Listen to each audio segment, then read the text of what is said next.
Cieľom projektu Prvej slovenskej družice SkyCube je demonštrovať potenciál našej krajiny. Chceme ukázať, že aj na Slovensku máme špičkové univerzitné pracoviská, špičkové vedecké pracoviská, špičkové technologické firmy.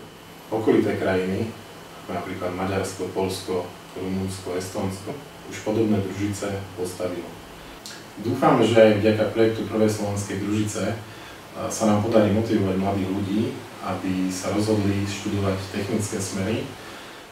Chceme ukázať, že aj na Slovensku vieme robiť špičkový výskum a vývoj na európskej úrovni. Chceme vyškoliť lídrov v oblasti kozmického výskumu a dokázať tak, že Slovensko patrí do klubu štátov Európskej vesmírnej agentúry.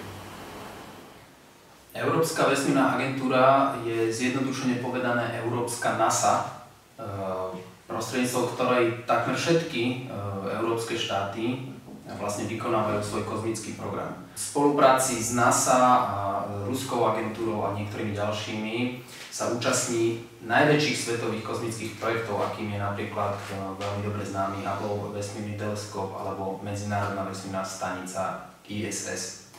Spolupráca Slovenska s Európskou vesmírnou agentúrou otvorí možnosti nielen pre vedcov alebo študentov, ale predovšetkým pre naše priemyselné podniky, ktoré môžu ponúknuť svoje know-how a svoje kapacity technologické, inovačné do služieb Európskej vesmírnej agentúry. Takým patronom projektu je Žilinská univerzita v Žiline.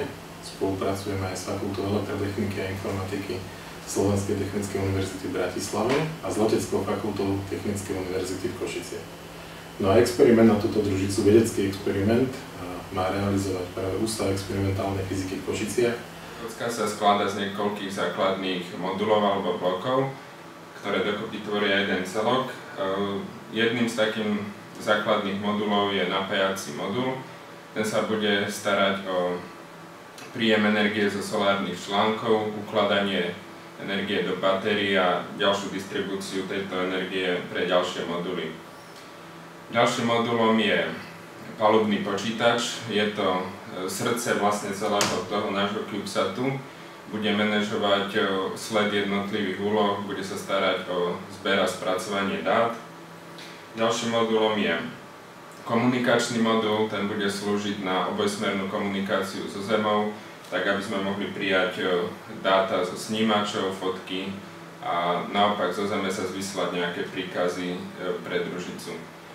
Dúfame teda, že vás náš projekt Prvej slovenskej družice zaujal, že sa pridáte medzi podporovateľov tohto historického projektu a za vašu podporu vám vopred ďakujeme.